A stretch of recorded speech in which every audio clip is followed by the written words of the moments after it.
More now, and we can speak to Emma Jones, who's a film critic and founder of Electra Media. Thank you very much indeed for joining us, Emma. Lots we could talk about, but why don't we start with your thoughts on Spike Lee, considering we were just listening to him there, and also your thoughts on the rest of the composition of the jury at Cannes.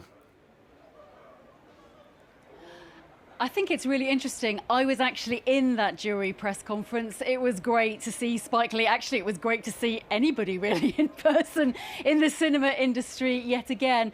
But what we had to say, what you played there, was incredibly powerful. He also had a little bit to say about the return of cinema. There was an inevitable question to him about, was cinema dead? How are we going to revive the cinema industry? And he kind of just shrugged really and said, well, they said that TV was going to kill off cinema and it's not going to do that. As you mentioned, it is a really interesting jury composition this year, mainly because for the first time ever, women outnumber men on that jury, and that includes the director and actress Maggie Gyllenhaal, she's American of course, as well as the French director of Atlantique, Mati Diop, also includes the actor Taha Rahim. So it really feels like an incredibly diverse lineup of actors and directors speaking this afternoon, and I think it's going to be really interesting to see which one of these 24 films in competition, there's more this year because there was so much to pick from,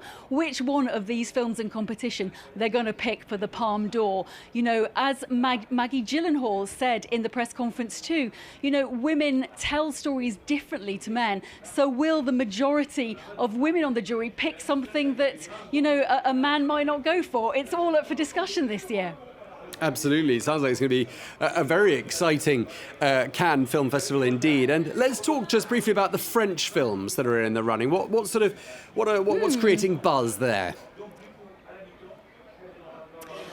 It's a great year for your French auteurs, if you love them. Of course, because of the pandemic, so much has been delayed. So you've got giants like Jacques Audiard. He's here presenting his film Les Olympiades. You also have François Ozon, another great director, and he's got a film here called Everything Went Fine, or Tout s'est bien passé. And then you've got Bruno Dumont with his film all-encompassing with the title France. So I can't wait to see that. Now, there's 4 women in competition this year, and one of those is a French director. She's brilliant. She made a stunning film called Raw, which was a really great horror a few years ago, and Julia Ducournau has been promoted straight up to competition. She's here with her film Titane, and then there's a few other women of note from France in other sections of the not of the competition itself, but of the whole festival. So Charlotte Gainsbourg is here. She's got a film she's made about her mother, Jane Birkin, which will be interesting. Eva Husson,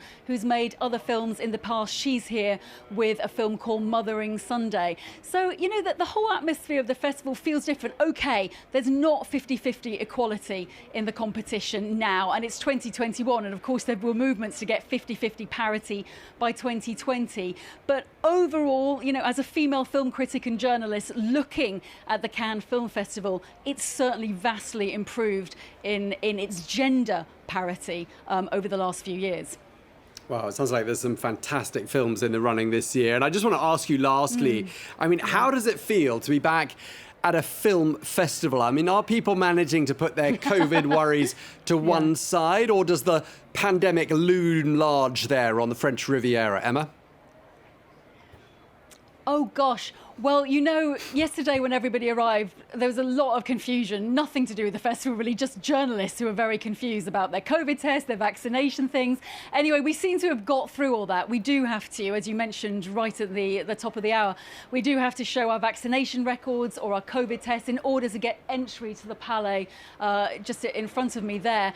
But you know what? Just being on the Riviera, seeing these famous red steps, it gives me goosebumps. I'm sure it gives saves everybody who loves cinema. To see a red carpet with the opening film Annette, of course, by Leos Carax. First English language film for him with a huge French star like Marion Cotillard and also the huge American star Adam Driver. You just think, oh yes, thank goodness, cinema is back. Now I guess it's for cinema to tempt, the punters back, really, who've got used to watching films at home on their laptop and saying, yes, the big screen is worth it. We can offer an experience that you can't get at home.